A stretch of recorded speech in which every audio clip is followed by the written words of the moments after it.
The rain slammed against the windows of my Chicago apartment, a gray curtain sealing me off from the world. I was 30, single, and staring at a text from my sister. Claire, don't contact me again. You've chosen your path.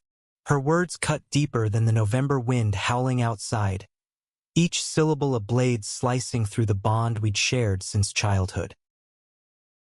I'm Ethan Caldwell, and I'd just come out as gay to my family 3 months ago. Claire, my only sibling, had been my rock until she wasn't. Growing up in Evanston, we'd spent summers biking along Lake Michigan, sharing secrets under the stars. She was the first person I told I liked boys, back when I was 15 and terrified. She'd hugged me, promised it didn't change a thing. But now, at 35, married with a kid, she'd turned her back, her faith and her husband's influence outweighing our history. The worst part? Her son, Milo, was my world. At 6, he had this infectious laugh, curly brown hair, and a habit of calling me Happy Uncle, because I'd always show up with comic books or sneak him extra ice cream. Claire's text meant I'd lose him too. I sat on my couch, the city's pulse muffled by the storm, wondering how love could fracture so completely. By morning, the rain had cleared, and I needed air. I grabbed my jacket and headed to Lincoln Park, where Milo and I used to chase pigeons. The park was alive with joggers and dog walkers, the air crisp with the scent of wet leaves. I was lost in thought when I heard a small, familiar voice. Happy Uncle! Milo's tiny figure barreled toward me, his green sneakers splashing through puddles. My heart leapt, then sank. Claire was steps behind, her face a mask of disapproval. Ethan, she said, her voice clipped. You shouldn't be here. I didn't know you'd be here, I replied, kneeling to Milo's level. He hugged me, his arms tight around my neck. Missed you, he whispered. I glanced at Claire, searching for a crack in her resolve, but her eyes were cold. Say goodbye, Milo, she ordered, pulling him back. He clung to my hand, confused. Why can't Happy Uncle come over anymore? Claire's jaw tightened. Because he's made choices we don't agree with. I stood, my chest aching. Claire, he's 6. He doesn't need to carry your grudges. She didn't answer, just turned and led Milo away. He looked back, waving, his small face crumpled with questions. I waved back until they disappeared behind a cluster of oaks, the weight of loss settling into my bones. That night I couldn't sleep. I kept replaying Milo's voice, his trust in me. Claire's rejection wasn't just about me. It was about her husband, Greg, a pastor who preached family values with a fervor that left no room for people like me. I'd met Greg at their wedding 5 years ago, his handshake firm, his smile polite but distant. Over time, I saw how his influence reshaped Claire, pulling her into a world where love came with conditions. I needed to fight for Milo, not just for me but for him to know that love didn't have to be conditional. I started small, sending him a birthday card with a doodle of Spider-Man, his favorite. No response. I tried texting Claire, offering to meet on neutral ground, just to talk. Silence. Weeks turned into months, and every unanswered message felt like another door slamming shut. Then, in January, a breakthrough came unexpectedly. I was at a coffee shop in Andersonville when my phone buzzed. A photo from an unknown number. Milo, grinning, holding the Spider-Man card I'd sent. The message read, "He talks about you all the time. I'm Sarah, Claire's friend. Can we meet?" Sarah was a librarian, warm and sharp-witted, with a knack for seeing through people's walls. Over coffee, she told me Claire was struggling, torn between Greg's rigid beliefs and her love for me. Milo, she said, was caught in the middle, asking why his happy uncle was gone. Sarah had snuck my card to him, hoping it would spark something. "Claire's not a monster," Sarah said. stirring her latte. She's scared. Greg's church has her convinced she's protecting Milo by cutting you off. But Milo needs you, Ethan. He's not buying their story. I leaned forward, hope flickering. What can I do? She won't even talk to me. Sarah's eyes softened. Keep showing up. Not for Claire, for Milo. He's your way back in. I took her advice to heart. I started volunteering at Milo's school library, a public space where I could be near him without crossing Claire's boundaries. The first time he saw me shelving books, his eyes lit up. "Happy uncle!" he shouted, drawing stares. I grinned, helping him pick out a book about dinosaurs. For those 20 minutes, it was just us, no judgment, no walls. But Claire found out. A week later, she called, her voice shaking with anger. "You're undermining me, Ethan. Stay away from my son." "He's my nephew," I shot back. "I'm not the one hurting him by keeping us apart." "You don't get it," she snapped. "You're confusing him. He needs stability, not your lifestyle." The word stung, but I swallowed my anger. "Claire, I'm not a lifestyle. I'm his uncle. I love him, and he loves me. Isn't that enough?" She hung up, and I stared at my phone, the silence louder than ever. But Sarah's words echoed, "Keep showing up." So I did, quietly, carefully, finding ways to stay in Milo's life without provoking Claire further. I sent him books, left notes with Sarah, and showed up at school events where I could blend in. Each moment with Milo was a lifeline, a reminder that love could endure even when it was tested. By spring, I noticed a shift. Claire stopped glaring when she saw me at school. Once, she even let Milo run over to say hi before pulling him back. It wasn't reconciliation, but it was something. I held on to that, knowing Milo's love was my anchor, even if Claire's heart remained out of reach. Spring in Chicago bloomed with a cautious hope, much like the fragile truce forming between me and Claire. The city's parks turned green, and Lake Michigan sparkled under a kinder sun, but the tension in my chest remained. I was still Ethan, the happy uncle, clinging to stolen moments with Milo while navigating the minefield of Claire's disapproval. I kept volunteering at Milo's school library, a sanctuary of books and whispered conversations. Milo would find me between the shelves, his small hands clutching a new favorite. Today, a book about space pirates. "Uncle Ethan, do you think pirates could fly to Mars?" he asked, his eyes wide with wonder. I laughed, ruffling his curls. "Only if they had a spaceship as cool as you." Those moments were gold, but they came with a shadow. Claire's watchful gaze whenever she picked him up. Sarah, Claire's friend, became my ally in this quiet rebellion. She'd slip me updates about Milo, how he'd drawn me as a superhero in art class or asked why I couldn't come to his soccer games. "Claire's softening," Sarah told me one April afternoon at the coffee shop, her voice low. "She's starting to question Greg's hardline stance. But she's stuck, Ethan. She loves you, but she's terrified of losing her place in their church." I nodded, stirring my coffee, the steam curling like my thoughts. "What's Greg's deal, anyway? He wasn't always this rigid." Sarah sighed. "He's under pressure. The church board is pushing for purity in their community. He's doubled down to prove himself. Claire's caught between you and his expectations." I leaned back, frustration simmering. Greg's influence was a wall I couldn't climb, but Milo was my reason to keep trying. I started writing him letters.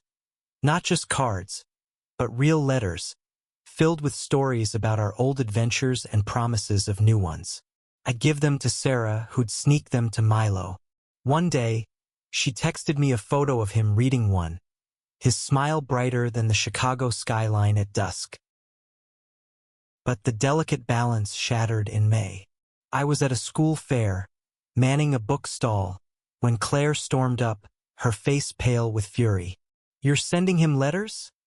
she hissed. keeping her voice low to avoid a scene. "I told you to stay away, Ethan. I'm not breaking any rules," I said, keeping my tone even. "I'm writing to my nephew. He deserves to know I'm still here." She clenched her fists, her eyes darting to Milo, who was playing nearby with a balloon. "You're making this harder for him. For me. You don't understand what it's like, Ethan. Living in a community that judges every move." I stepped closer, lowering my voice. "Then why stay in a place that forces you to choose between your brother and their rules? Milo doesn't care who I love, Claire. Why should you?" Her eyes glistened, but she turned away. "Just stop, Ethan. Please." She walked off, leaving me with the sting of her words and the distant sound of Milo's laughter. I didn't stop. Couldn't. Instead, I doubled down, finding new ways to reach Milo. I started a storytelling hour at the library, reading adventure books to kids his age. Milo would sit in the front row, his face glowing as I spun tales of dragons and explorers. Parents noticed, some whispering about "that gay uncle," but others smiled, thanking me for engaging their kids. The community was divided, but Milo's joy was worth every sideways glance. One evening, Sarah called with news that stopped me cold. "Claire's coming to your next storytelling session," she said.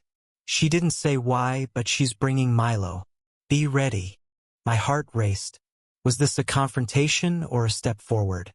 I prepared as if it were both, choosing a story about a boy and his uncle exploring a magical forest.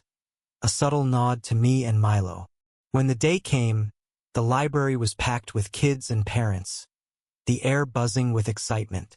Claire sat in the back, her arms crossed, her expression unreadable. Milo, beside her, waved wildly at me. I read with everything I had, my voice weaving the story's magic.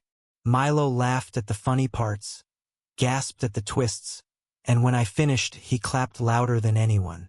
Claire didn't clap, but she didn't leave either.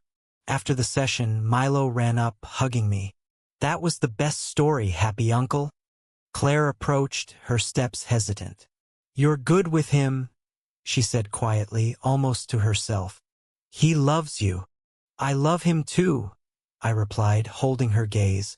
"And I miss you, Claire." She looked away, her lips tight. "I need time, Ethan. It's not simple." I nodded, knowing not to push. "I'll be here. For both of you."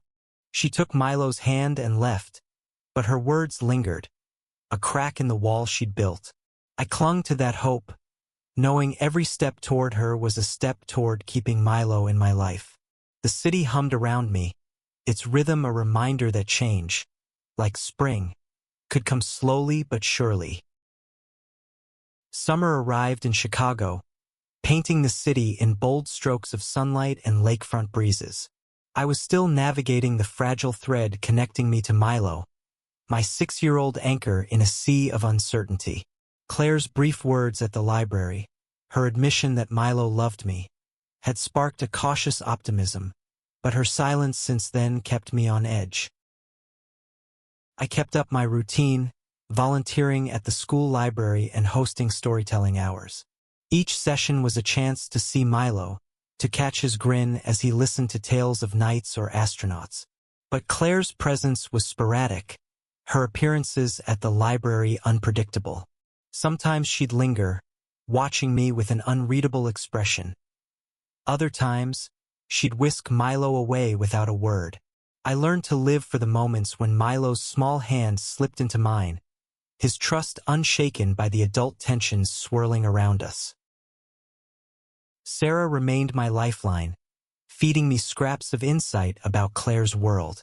Over tacos in Wicker Park one humid July evening, she dropped a bombshell.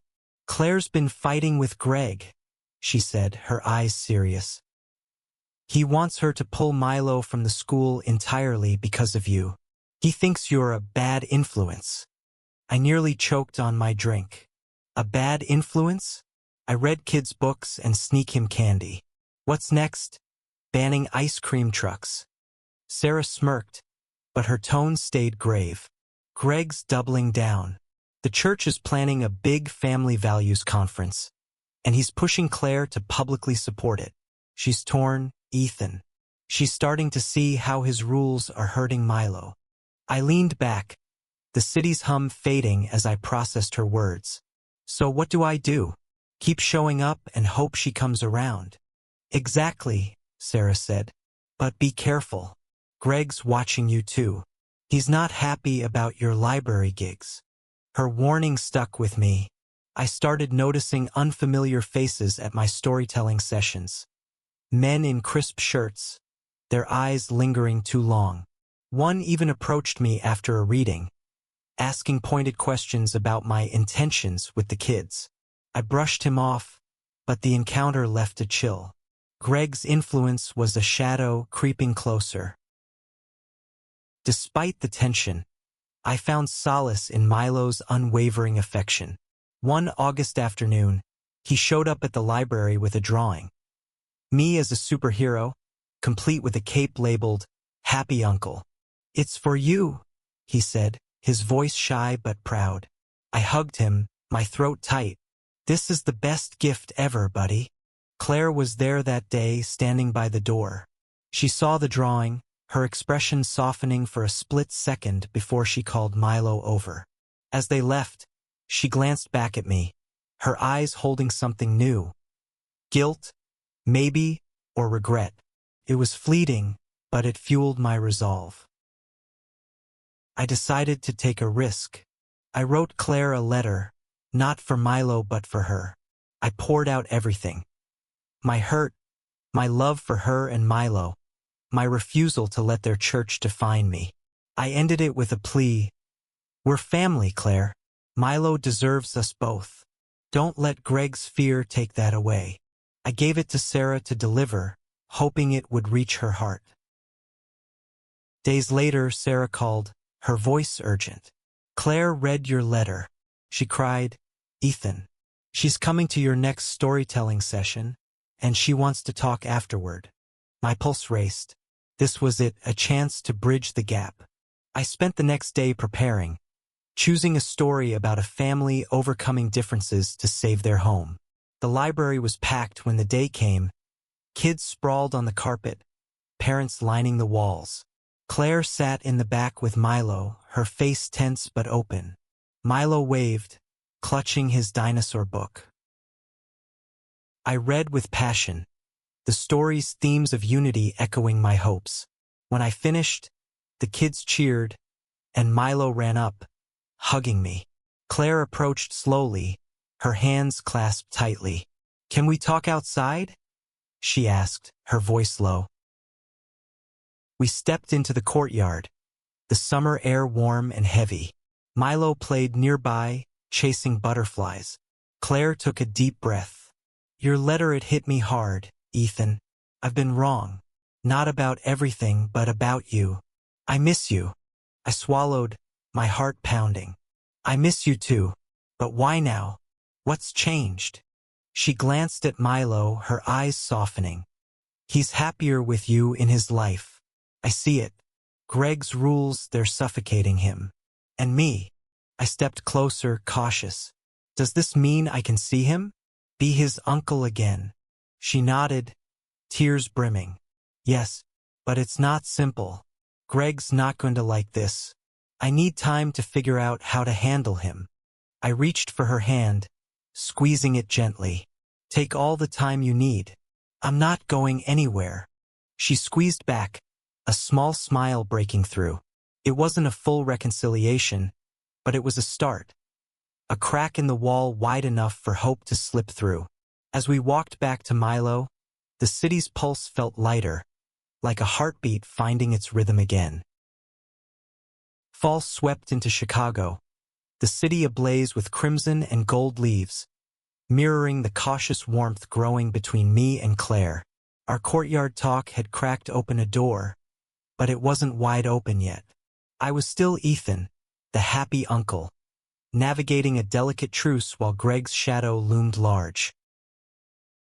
Claire started letting Milo spend more time with me, supervised at first. We'd meet at Lincoln Park, where he'd race around the playground, shouting for me to push him on the swings. "Higher, happy uncle," he'd yell, his laughter a balm for the months of silence. Claire would watch from a bench, her expression a mix of relief and tension. She was trying, but Greg's influence was a weight she couldn't fully shake. Sarah kept me grounded, meeting me for coffee to strategize. "Claire's standing up to Greg more," she said one crisp October morning, her scarf bright against the gray sky. "She told him she wants you at Milo's birthday party next month."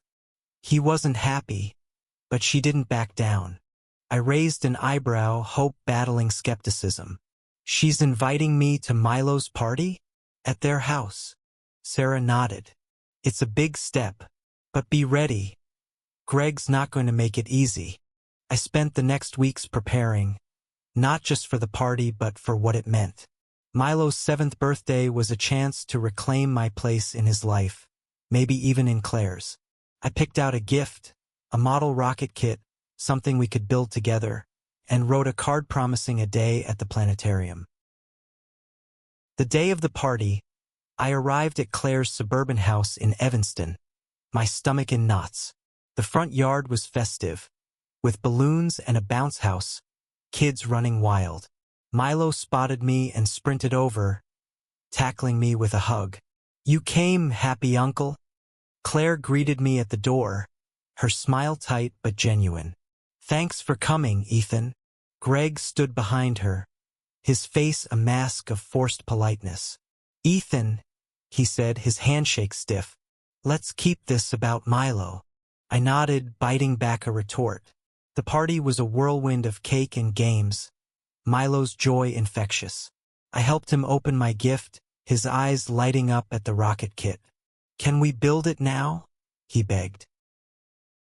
"Later, buddy," I said, glancing at Claire. She nodded, a silent approval. Greg watched from across the yard, his eyes narrow. As the party wound down, Claire pulled me aside. "Milo's been talking about you non-stop," she said, her voice soft. "He wants you at his school play next week. I'd like you there too." My heart swelled. "I'll be there, front row." But Greg wasn't done. The next day, I got a call from an unknown number. "Ethan, this is Greg. We need to talk." His tone was cold, controlled. We met at a diner, the air thick with tension.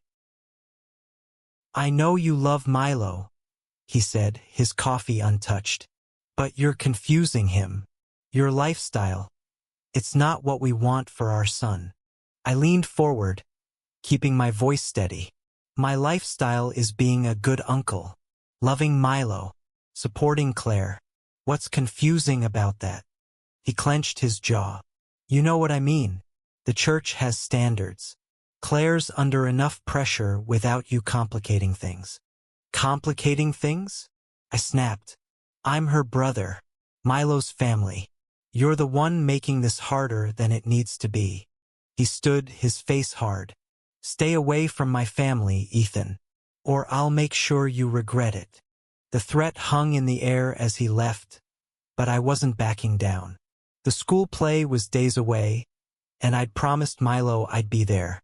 When the night came, I sat in the auditorium, my heart racing as Milo took the stage as a pirate, his grin visible even under the stage lights. Claire sat beside me, her hand brushing mine during his solo. After the play, Milo ran to us, hugging us both. "You both came," he said, his voice pure joy. Claire's eyes met mine, a silent acknowledgement that we were in this together, despite Greg's warnings. But the victory was short-lived. The next morning, Sarah texted me, "Greg's furious. He's pushing Claire to cut you off again. Be careful." I knew then that the fight wasn't over. Greg's church was a machine, and I was a threat to its gears. But Milo's love, and Claire's slow return to me, were worth every battle. keep showing up no matter what. Winter settled over Chicago, the city wrapped in frost and the sharp bite of Lake Michigan's wind. I was still holding onto the fragile bridge Claire and I were rebuilding, but Greg's threat at the diner lingered like a storm cloud.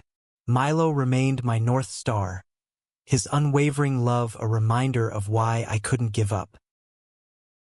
Claire kept her word, letting me join Milo's life more openly. We built the model rocket together in her backyard, his small hands fumbling with the pieces as I guided him. "When I'm big, I'm gonna fly to the moon with you, happy uncle," he said, his breath puffing in the cold air. I laughed, but my eyes flicked to Claire, watching from the porch. Her smile was real, but shadows of worry lingered in her gaze. Sarah's updates grew more urgent. "Greg's church is planning a big move," she told me over hot chocolate in December, her voice low. "They're pushing for a cleansing of influences they don't like. You're on their radar, Ethan." I frowned, the warmth of the drink doing little to ease the chill in my chest. "What does that mean for Claire? For Milo?" "She's fighting back," Sarah said. "She's been questioning Greg's sermons, even skipped a few services. But it's taking a toll. She's scared of losing her community, and Greg's not making it easy." I nodded, my mind racing. Claire was caught in a tug-of-war, and Milo was the rope. I couldn't let Greg's dogma sever our family again. I started attending more school events, blending in as Uncle Ethan, to normalize my presence. Parents began to recognize me, some offering warm smiles, others cold stares. I didn't care, Milo's hugs were worth it. One snowy afternoon, I took Milo to the planetarium, a promise kept from his birthday. Claire came along, her first time joining us outside a school setting. We wandered through exhibits, Milo bouncing between us, pointing at constellations. "Look, happy uncle, that's Orion. He's a hunter like us." Claire laughed, her guard down for the first time in months. As we left, she touched my arm. "Thanks, Ethan. It means a lot to him. To me." I smiled, hope flaring. "We're family, Claire. Always will be." But Greg's shadow struck again. Days later, I got an email from the school. My library volunteering was under review due to parent concerns. I knew Greg was behind it. His church had sway in the community. Sarah confirmed it, her voice grim over the phone. "He's rallying people against you, saying you're inappropriate for the kids." Claire's furious, but she's outnumbered. I felt the ground shift beneath me. "What do I do, Sarah? I can't lose Milo." "Fight smart," she said. "Talk to the principal. Show them who you are. And talk to Claire. She needs to hear you're not backing down." I met with the principal the next day, a kind woman named Ms. Rivera. I explained my role, my bond with Milo, and my commitment to the kids. She listened, her face sympathetic. "I've seen you with them, Ethan. You're great, but the complaints, they're loud. I'll need to investigate." I left her office, my heart heavy but determined. That night I called Claire. "We need to talk. About Greg, the school, all of it." She agreed, meeting me at a quiet cafe in Andersonville. Her eyes were tired, her hands wrapped tightly around her mug. "I didn't know about the school thing until yesterday," she said. "Greg went behind my back. I'm so sorry, Ethan." I leaned forward, my voice steady. "Claire, I'm not the enemy. I'm your brother, Milo's uncle. Why are you letting Greg's fear control this?" She looked down, tears falling. "I don't know how to fight him without losing everything. The church, our friends, it's my whole life." "Then fight for Milo," I said. "He needs us both. You know that." She nodded, wiping her eyes. "I'll talk to Greg. I'll make this right." The next week was a blur of tension. Claire confronted Greg, and Sarah kept me updated. "She told him she won't let him erase you," she said. He's not happy, but she's holding her ground. By late December, the school cleared me to continue volunteering, thanks to Claire's advocacy and support from other parents. At Milo's Christmas pageant, I sat beside Claire, watching him sing as a snowflake. When he spotted us, he waved, his smile brighter than the stage lights. Claire squeezed my hand, a silent promise that we were finding our way back. January brought a new year to Chicago, the city glittering under fresh snow and cautious hope. Claire and I were rebuilding piece by fragile piece, our bond as siblings. Milo, my happy Uncle Beacon, remained the heart of it all, his love a constant in the storm of Greg's resistance. The school's decision to keep me as a volunteer felt like a victory, but Greg wasn't done. Sarah warned me he was planning a church meeting to address family influences. With me as the unspoken target, Claire was caught in the crossfire, her loyalty to me clashing with her life with Greg. I knew I had to tread carefully, but I wasn't backing down. One icy morning, Claire invited me to their house for breakfast, her first open gesture since our fallout. I arrived with a box of donuts, Milo's favorite. He tackled me at the door, shouting, "Happy Uncle brought sprinkles." Claire laughed, but Greg's absence hung heavy. "He's at a church meeting," she said, her voice tight. "Let's just enjoy this." We did. Milo and I built a snowman in the backyard, his giggles echoing as Claire watched from the kitchen window. When we came inside, cheeks red from the cold, she handed me a mug of cocoa. "I'm trying, Ethan," she said softly. "I told Greg you're part of Milo's life no matter what. He's struggling." I nodded, grateful but wary. "What's his next move?" She sighed. "He wants me to choose, the church or you." I told him I choose Milo, and that means you too. Her words were a lifeline, but the battle wasn't over. Days later, at a library storytelling session, a group of parents from Greg's church showed up, their faces stern. One, a woman named Linda, confronted me after. "You're causing trouble for Claire's family," she said. "Think about what's best for Milo." Kept my cool. What's best for Milo is love. From all of us. She walked away, but the encounter shook me. I called Sarah, who was blunt. "They're circling, Ethan. Greg's pushing Claire to publicly disavow you at the church meeting. She's resisting, but it's intense." I knew I had to act. I asked Claire to meet me at Lincoln Park, neutral ground. The air was sharp, the lake a frozen mirror. "Claire," I said, "I can't keep fighting Greg's shadow. Tell me what you need to make this work." She looked at me, her eyes raw. "I need to be brave. For Milo. For you. I'm going to the church meeting. I'm going to tell them you're my brother, and I won't let them tear us apart." I hugged her, my heart full. "I'm proud of you, and I'm here no matter what." The night of the church meeting, I waited at home, my phone buzzing with Sarah's updates. Claire stood up during the discussion, her voice steady as she spoke about family, love, and her brother. She told them Milo needed me, that cutting me out was hurting him. Some members walked out, but others listened. Greg was silent, his face unreadable. When Claire called me after, her voice trembled with relief. "I did it, Ethan. I chose you. Us." "What about Greg?" I asked, bracing myself. "He's angry, but he's listening. I think he's starting to see Milo's happiness matters more than his rules." The next week, Claire invited me to a family dinner, Greg included. It was tense, the air thick with unspoken words.